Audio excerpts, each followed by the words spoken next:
আসসালামু আলাইকুম মালয়েশিয়ার প্রবাসী ভাইগণ, আশা করি আপনারা প্রত্যেকে ভালো আছেন। মালয়েশিয়ায় বৈধ হওয়ার স্বপ্ন কি ভেঙে যাবে? ডক্টর ইউনূসের মালয়েশিয়া সফরে কেন বৈধতা ঘোষণা হয়নি? চলুন খবরে বিস্তারিত জেনে নেওয়া যাক।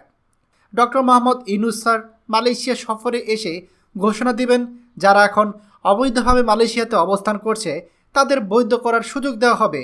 মালয়েশিয়া সরকার এমনটা ঘোষণা দিবে ডক্টর ইউনূসের সাথে বৈঠক করার পর। আমাদের অনেক মালয়েশিয়া প্রবাসী এমনটাই ভেবেছিলেন, কিন্তু বাস্তবতা আসলে অনেকটাই ভিন্ন রে ভাই। এটা আসলে অনেকটা নিজের বাড়িতে প্রতিবেশী ঢুকে বাহাদুরি দেখানোর মতো, যা আপনি যেমন পছন্দ করবেন না, ঠিক তেমনি মালয়েশিয়া সরকার বা মালয়েশিয়ার মানুষজন এটা পছন্দ করবে না। আমরা ভালো করে জানি মালয়েশিয়ায় আমাদের নানা ধরনের অভিযোগ রয়েছে, তবুও মালয়েশিয়া সরকার আমাদের অন্তর্বর্তী সরকার অর্থাৎ আমাদের প্রধান উপদেষ্টা ডক্টর মোহাম্মদ ইউনূসকে যে পরিমাণ সম্মান এবং মর্যাদা দিয়েছে তা অনেক স্থানীয় মানুষকেও অবাক করেছে। মালয়েশিয়ায় শুধু যে বাংলাদেশি প্রবাসীরাই অবৈধ, বিষয়টা কিন্তু এমন না। আরও যে 14টি দেশের হাজার হাজার লাখ লাখ নাগরিক অবৈধভাবে মালয়েশিয়াতে বসবাস করছে এটা কিন্তু আমরা সবাই জানি। তবে তুলনামূলকভাবে বাংলাদেশিদের সংখ্যা বেশি। শুধু বাংলাদেশের পক্ষ থেকে নয়, বরঞ্চ একাধিক দেশের রাষ্ট্রপ্রধানরা এই যে মালয়েশিয়ায় থাকা অবৈধ প্রবাসীদের বৈধতার অনুরোধ করলে বিষয়টি আরও জোরালো হবে। আর যদি ঘোষণা দেওয়া হতো যে অবৈধদের বৈধতার সুযোগ দেওয়া হবে, তাহলে প্রতিদিন বাংলাদেশ থেকে শত শত মানুষ ট্যুরিস্ট ভিসায় বা বর্ডার ক্রস করে মালয়েশিয়া আসার জন্য হুমড়ি খেয়ে পড়ত। বিগত 1.5 বছর ধরে এই পথ বন্ধ থাকার পরও এখনও অনেকেই এখানে আসার জন্য অস্থির।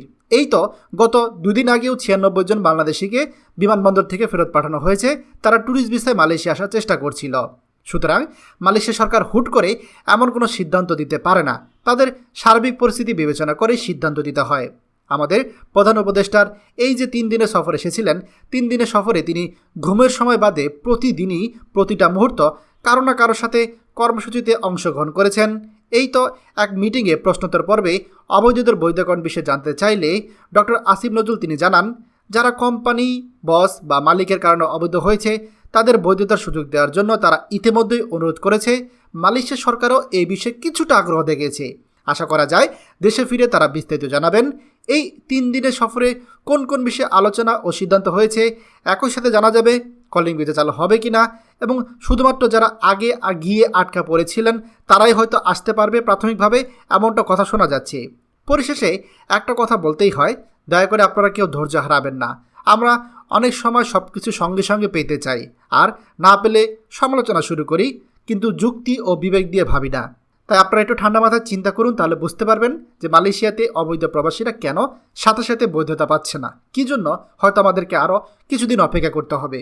খবরটি আমাদের মালয়েশিয়া প্রবাসী সকল ভাইদের সাথে এক্ষুনি শেয়ার করে সবাইকে এই গুরুত্বপূর্ণ খবরটি জানার সুযোগ করে দিন।